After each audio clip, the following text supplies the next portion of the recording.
what's up everyone, it's Emily and welcome back to my channel.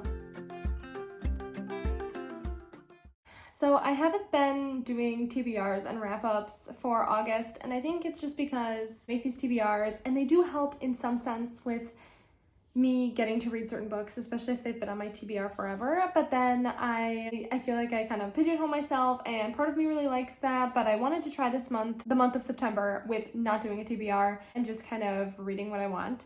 But I did still want to do a wrap-up for August for the arcs that I read. I read 3 arcs this past month in August, and they were all pretty good. 2 of the 3 I gave 5 stars, and 1 of the 3 I gave 4 stars, and it was a very wide variety of things that we read. So I just wanted to go over those really quick and give you guys my review of them. Obviously, this is all going to be very spoiler-free, as these books I think either just came out or are not out yet. So I'm just going to go ahead and talk about those and let you guys know what I thought.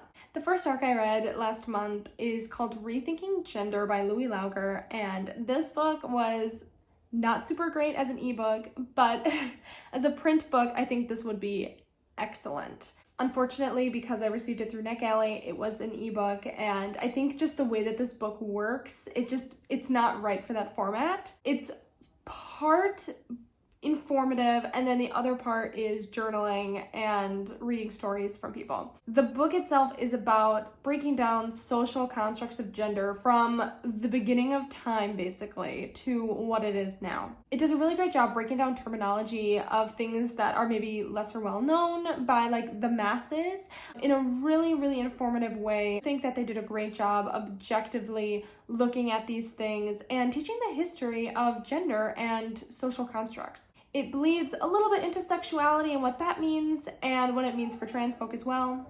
And after each chapter, the author gives space for the person reading the book to reflect on what they're learning about and how it makes them feel. The author does a really great job also implementing intersectionality within these conversations and how these different identities can affect the way that society treats us. And they explain in the beginning of the book how they can only talk on their experiences, so in order to write this, they spoke to many people within different intersectionalities to also be able to share their stories and the way that they view themselves within the world.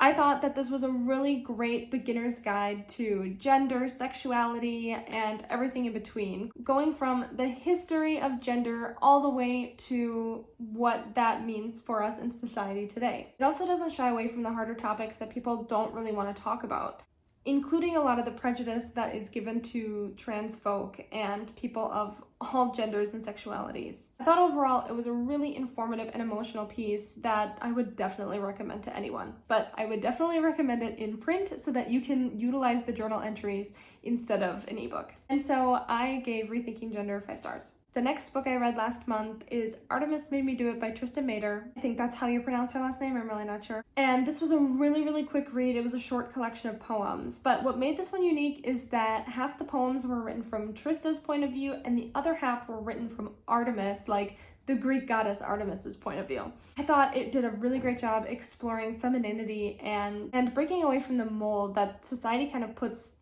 feminine things in. It does explore some really heavy topics like sexual assault, so definitely check triggers on those things if you're interested in reading it. Overall, it was such an enjoyable read. I gave it 5 stars. However, it was so short. I wish this was like 5 times longer. There were also some really beautiful collages mixed into it that helped tell the story. I'm not someone who reads a ton of poetry. I am interested in reading it more.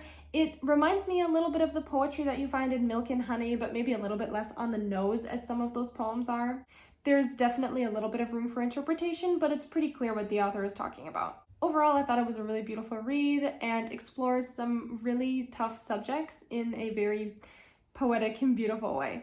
And the last book I read last month is A Haunted History of Invisible Women, and this was written by 2 female-identifying authors, Leanna Renee Heber and Andrea Janes. I ended up giving this book 4 stars, and I'll kind of explain why. This was a nonfiction book, and I was really excited to read it because it is about ghosts and ghost sightings, particularly surrounding women, kind of looking at it through a feminist lens. talking about why we see certain archetypes of women as ghosts throughout all of history and kind of what that means and implies to us today, which I thought was an amazing concept. It also really delved into the history and true stories of the ghosts that we see. So a lot of the ghost stories that we hear about in Salem, for example, are about witches who were hung. And instead of leaning into that folklore of witches and women doing evil satanic things, they talk about the fact that these people died for just being outspoken women or for owning land that the church wanted. And it really humanizes them in a way that you don't really often see when talking about ghost stories. And they do this across the board with every single person that they talk about in this book. So it definitely feels more like a history of misunderstood women, which I thought was an amazing concept, and overall I thought it was done really, really well. At times I did think it was a little bit lengthy when talking about things that I just felt like were not necessary to talk about, but that was probably just me.